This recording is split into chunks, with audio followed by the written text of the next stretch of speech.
BCCI ने IPL के रिटेंशंस के नियम लागू कर दिए।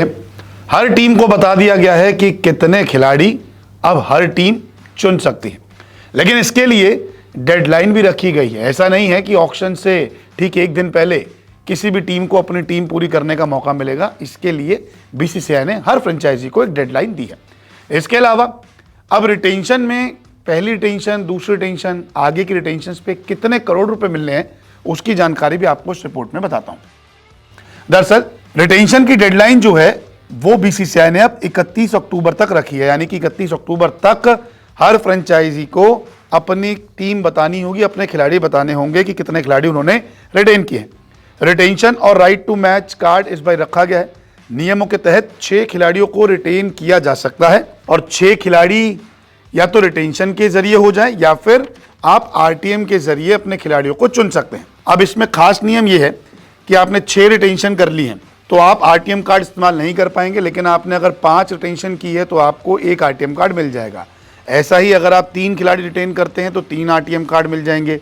4 खिलाड़ी रिटेन करते हैं तो आप 2 आरटीएम कार्ड के हकदार होंगे। लेकिन अगर आप लगातार एक ही खिलाड़ी रखते हैं और 20 करोड़ रुपए उसे देते हैं तो आपके पास आरटीएम कार्ड की भरमार होगी। तो आरटीएम कार्ड आप ऑक्शन में इस्तेमाल कर सकते हैं। इस नियम में यह भी बताया गया है कि 5 कैप्ड खिलाड़ी, चाहे वो भारतीय हो विदेशी हो, ऐसा कुछ नहीं है कि 3-2 का रेशो होना चाहिए। चाहे आप 5 के 5 भारतीय रखें, चाहे आप 5 के 5 ओवरसीज प्लेयर रखें, और 2 अधिकतम अनकैप्ड खिलाड़ी। अब टोटल 6 हैं तो आप 5 कोई भी खिलाड़ी रख सकते हैं, 3 भारतीय या 2 भारतीय, 3 और बाहर के खिलाड़ी यानी कि विदेशी खिलाड़ी, और 2 अधिकतम यानी कि मैक्सिमम 2 है, 1 खिलाड़ी आप अनकैप्ड रख सकते हैं। इसमें बहुत सारे खिलाड़ियों को फायदा हो जाएगा। सबसे बड़ा फायदा तो एमएस धोनी का दिख रहा है, क्योंकि अनकैप्ड खिलाड़ियों के लिए नियम यह बनाया गया है कि 5 साल से इसने क्रिकेट ना खेला हो इंटरनेशनल और उसके पास कॉन्ट्रैक्ट ना हो।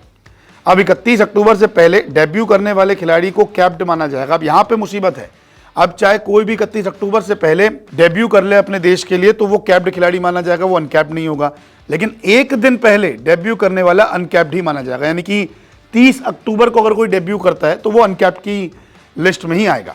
आईपीएल टीमों का पर्स इस बार बढ़ाकर 120 करोड़ रुपए का कर दिया गया है। तो ये सारे नियम जो है ये ऑक्शन से पहले टेंशन के आ चुके हैं। तो 6 खिलाड़ी आप सीधा चुन लीजिए या तो आप आरटीएम के जरिए भी अपने 6 कॉम्बिनेशन तैयार कर सकते हैं। ये फ्रेंचाइजी पर डिपेंड है। लेकिन इन 6 को पैसा कैसे मिलेगा, क्योंकि अब पर्स बढ़ा है तो रिटेंशन के पैसे भी बढ़ चुके हैं। पहले अगर आप देखते थे तो 16 करोड़, 14 करोड़, 11 करोड़, 8 करोड़ ऐसे में मामला खत्म हो जाता है। लेकिन इस बारी नियमों को बदला गया है, यानी कि पहली रिटेंशन जो है वो थोड़ी महंगी है, दूसरी सस्ती है तो तीसरी महंगी है। जी हाँ, 2 खिलाड़ी आप सेम अमाउंट पे रख सकते हैं, 2 खिलाड़ी और भी आप सेम अमाउंट पे चुन सकते हैं। दरअसल इस बारी सिनेरियो थोड़ा सा अलग किया गया है।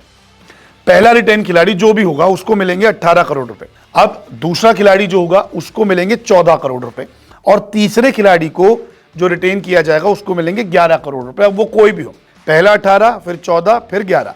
अब यहां पे ट्विस्ट है, जो चौथा रिटेन खिलाड़ी होगा उसको मिलेंगे 18 करोड़, 5वां रिटेन जो होगा उसको मिलेंगे 14 करोड़, और अनकैप्ड रिटेन खिलाड़ी को मिलेंगे 4 करोड़ रुपए। अगर एक टीम इतने सारे पैसे लगाकर अपने 6 खिलाड़ी चुनती है तो फिर उसके पास ज्यादा पैसा नहीं बचा जाएगा।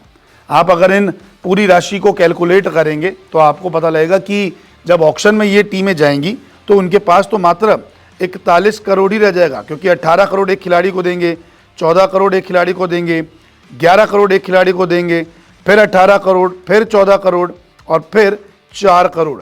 तो 79 करोड़ रुपीस तो इनके रिटेंशन में खर्च हो जाएंगे।